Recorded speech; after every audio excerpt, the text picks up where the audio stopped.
YouTubers. Just wanted to create a quick video today on a great software that I've actually come across.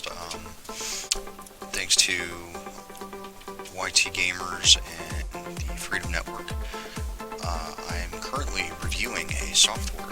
The software that I'm going to review today is Xsplit. Xsplit so far has been a very fantastic little program. I love everything that I can see about this. It's quite interesting. It does everything that I needed to, and then some. Simple recordings of the game that I currently want to play, and as you can see, you have a live segment here where the game is showing up, and over here you can do a secondary scene. If you don't want to see the scene, no problem. Just hit this one here, and we just wipe it off there real fast. I mean, you could even take it a section if you don't want it to see there. Just hit remove, and it just pulls it out of everything in this. Another part that makes this very, very nice is, say you want to change to a different scene real quick. Well, let's go ahead and just do that. We'll change the scene, and then we'll just add a game. As you can see, it automatically detected the game that I'm playing, which is Minecraft.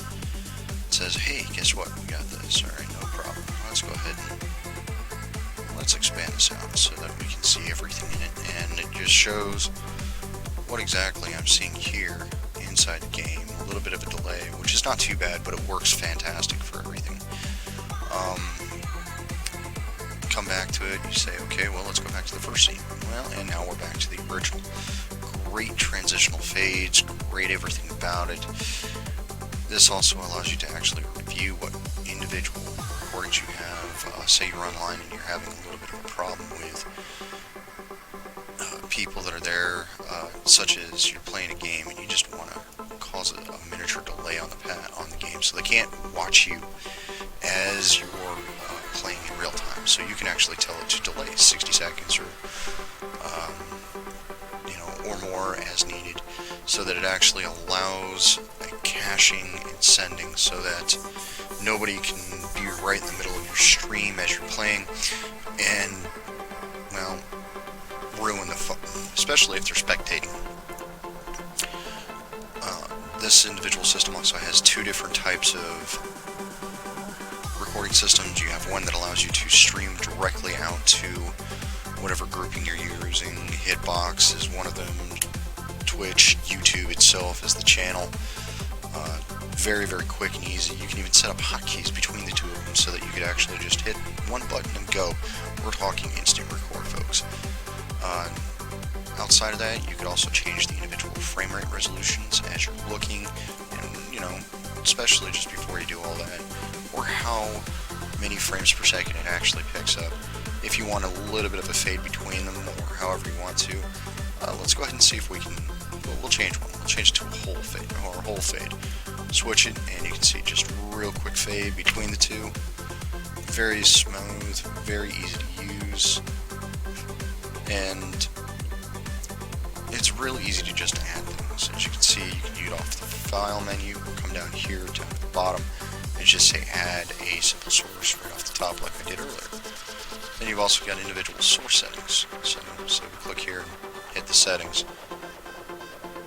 There's a quick setting panel that's on here that allows you to change all of the layout of how it looks, where it's positioned inside your streams, the individual colors, if you wanted to change the color of the background, for instance. I mean, we'll just do this, move this over a little bit, and, set it right back, because we didn't want to do anything with it. Or we can change how wide it is, tall, height, and everything else. If you're not sure, just hit reset, and it goes right back. The other part that is real fantastic is, say you're going to announce your Hitbox stream. You're about to go out live, and you want all of your viewers to know, all of your followers, through Twitter or Facebook. It's relatively simple. You just sit there and say, hey, everybody here, log in, and it'll ask you for a couple of segments, and then you log right in on that. Same thing with a Twitter segment. You just tell it what you're going to do, and you're going to go ahead and say, it says enter your pin. You don't have one, no problem. Just hit get the Twitter pin, and it'll ask you to, okay, now we're going to take you over to this system, or over to Twitter so you can do everything. You don't have one specific, and you're not actually doing any of these. In future reference, they will be adding other services. Social medias, you can just hit add service and go from there. Once you're done sending everything, and you've been logged in, you have this little button that says announce to Twitter or announce to Facebook. You just click on it, bam, there it goes, everybody's done. They get notified, hey, I'm live. When you're done, just hit the finish and you're good to go. Now, one thing that is required is that you do have to have an Xsplit account. This has been for two reasons. One, it's going to sync up whatever licensing you have. It's a one-click shop.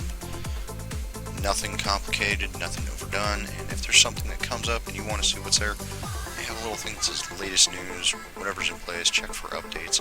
Again, very, very easy one-click settings. I like it, and I would definitely recommend it to other YouTubers and other friends that would love to use something of this nature. Definitely check it out if you can. A lot of people that I've come across have also started to use this, and it works better than most of the other broadcast systems that I've seen out there. So, again, thanks for watching, and happy streaming.